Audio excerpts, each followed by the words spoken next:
합의 기본편. 처음 유튜브를 시작하면서 독특한 케이스나 보험사의 거짓말 예시, 이해하기 어려운 특수한 보험의 종류 이런 것들을 생각나는 대로 영상을 만들었었는데, 가만히 생각해보니 이건 중급편 이상이더라고요. 생각해보니까 이 영상을 보는 분들 대부분은 사고가 처음일 테고, 나래한의원에 오시는 분들도 가만히 생각해보면 정말 아무것도 모르는 분들이 많았더라고요. 그래서 이번 글은 합의 기초 중에 기초를 설명하려고 하는데, 그냥 이런 식으로 합의가 이루어진다는 표준 상황을 한 가지 보여주면 예전에 한두 번 교통사고가 나서 합의한 경험이 있는 사람들처럼 되지 않을까, 그렇게 생각돼서 형식을 바꿨어요. 아래에 나올 상황이 가장 일반적인 보험사와 피해자 사이의 대화이고, 이걸 기준으로 보험사에서 뭔가 다른 이상한 소리를 한다면 뭔가 의심할 만한 게 있다는 의미에서 보여드리는 거예요. 인트로를 또 빼먹었네요. 영상을 보기 전에 알고 계셔야 되는 전제가 있어요. 이 영상을 제작한 사람은 한의사예요. 보험 전문가가 아니에요. 따라서 경험을 공유하는 거지 명확한 보험법을 설명해 드리는 곳이 아니에요. 그리고 한의사는 직업적 특성상 교통사고 중에서 접촉사고를 위주로 보게 돼요. 따라서 본인이 큰 사고로 중상해를 입었다면 이 영상은 별로 도움이 되지 않을 거예요. 여기까지가 인트로예요. 자, 치료를 시작한 후에 일정 기간 지나면 보험사에서 전화가 와요. 전화가 오면 안녕하시냐, 어디 손해보험 담당자 누구누구다, 요즘 치료는 잘 받고 계시냐, 아픈 데는 좀 어떠시냐. 이건 그냥 얘기잖아요. 이분들도 참 스트레스 많을 거예요.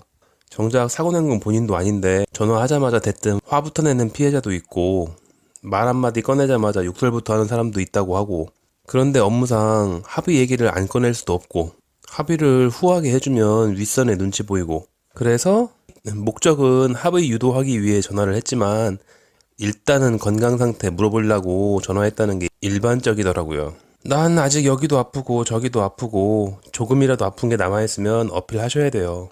나 완전히 다 나아서 신경 안 쓰셔도 된다, 이렇게 말하는 분은 없을 거예요, 아마. 왜냐하면 다 나아서 더 이상 치료가 필요 없겠다 싶을 때까지 한참을 기다리다가 합의 전화하는 보험사는 없거든요. 그럼 이제 사고 난 지 몇 주 정도 됐는데 슬슬 합의를 진행하는 게 어떻겠냐. 이때 피해자의 대답은 두 가지 선택지가 있죠. 만약에 환자가 아파서 더 치료받고 생각해 봐야겠다라고 한다면은 그냥 전화 끊어요.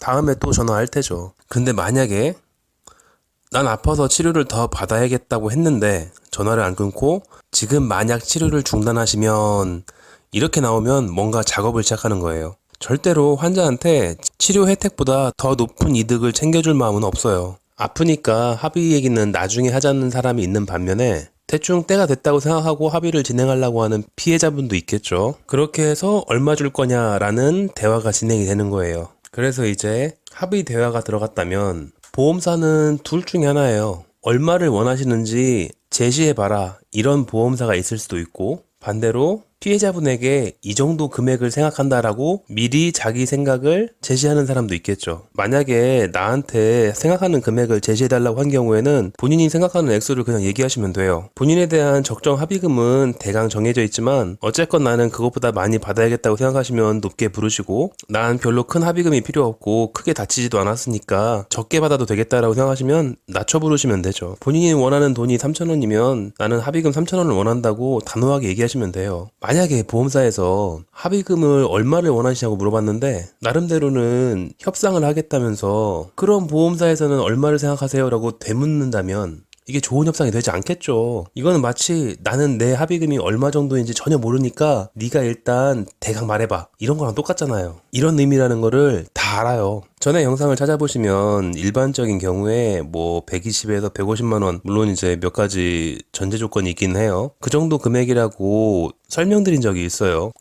제가 영상 링크하는 법을 몰라서 직접 찾아보셔야 될 거예요. 나중에 링크하는 법을 알게 되면 그때 붙이던가 해볼게요. 이렇게 첫 번째, 보험사에서 피해자에게 얼마의 합의금을 원하냐고 물어봤을 때에는 생각하신 금액을 그냥 얘기하세요. 그리고 적정선에서 협상을 한 다음에 합의하시면 되죠. 아까 아까와 달리 반대로 보험사에서 미리 합의금을 제시하는 경우도 있어요. 만약에 보험사에서 합의금으로 500원을 주겠다고 한다. 그럼 이게 정말 500원 준다는 뜻이 아니에요. 분명히 피해자는 그거보다 더 높게 부를 거거든. 그래서 예를 들어서 500원을 준다라고 얘기했을 때에는 보험사 머릿속에는 700원이에요. 처음부터 700원 주겠다고 하면은 분명히 더 달라고 할 테니까. 이건 협상의 기본이잖아요. 만약에 나는 500원 가지고 안 되겠어 라고 생각한다면은 더 높게 불러가지고 합의를 하시는 거고, 나도 원래 500원 정도 주면은 괜찮을 거라 생각했어. 그럼 500원 받고 합의하시는 거고. 그런데 대개는 일반적인 합의금보다 낮은 금액을 제시한다는 건 알고 계셔야죠. 또 말도 안 되는 협상은 안 되죠. 보험사에서는 대강 협상을 생각해가지고 500원을 불렀는데 피해자는 나는 뭐 9,000원 이러면은 바로 협상 결렬이죠. 그래서 원활한 합의를 진행하려면은 먼저 본인이 자기의 일반적인 합의금 상황을 대강은 알고 계셔야 돼요. 그러니까 시장 흥정하듯이 밀당하는 거예요. 500원, 싫어 2,000원, 그럼 900원, 뭐 1,500원 뭐 이런 식으로 쭉쭉쭉 내려가서 결국에는 둘 다 1,200원 정도에서 협상 끝. 이게 뻔히 서로 알면서 진행되는 밀당 같은 거죠 뭐. 보험사 담당자는 법규에 대한 지식이 월등히 높다는 점을 무기로 협상하려고 할 테고, 피해자는 내가 본 피해의 금전적 가치를 어필하면서 대응할 테고, 그러면서 그 적정선에서 합의 완료. 이게 끝이에요. 그러니까 이렇게 하는 과정이 기초라는 거예요. 처음 영어 배울 때 생각하면 How are you? I'm fine, thank you, and you 이렇게 가야 되는 건데, 만약에 내가 알고 있는 이런 합의의 기본에서 벗어나서 보험사가 갑자기 이상한 얘기를 해? 그럼 이건 뭔가 일반적인 합의가 아니라 합의금을 낮추기 위한, 또는 환자가 치료를 받지 못하게 하기 위한 테크닉을 발휘하려고 시도하는 중인 거예요. 그분들 해마다 워크숍 가가지고 열심히 공부해요. 어떻게 하면 협상을 잘할 것이냐, 어떻게 하면 합의금을 깎을 것이냐, 이런 종류의 사람은 이렇게 대응을 해보자, 뭐 이런 식으로. 이게 합의의 기초고, 전에 올렸던 영상이나 아니면 앞으로 올릴 영상들은 대개 이 과정에서 비틀어진 경우, 뭔가 복잡한 제시를 했던 경우, 완전히 못된 거짓말을 하는 경우, 이런 것들을 계속 연재할 생각이니까 합의까지 시간이 좀 많이 남아있는 분이라면은 천천히 시간 날 때마다 봐두고 기억해 두세요. 여러 가지 경우의 수를 알고 있으면은 대한 대응을 할 수 있지 않을까 싶어요.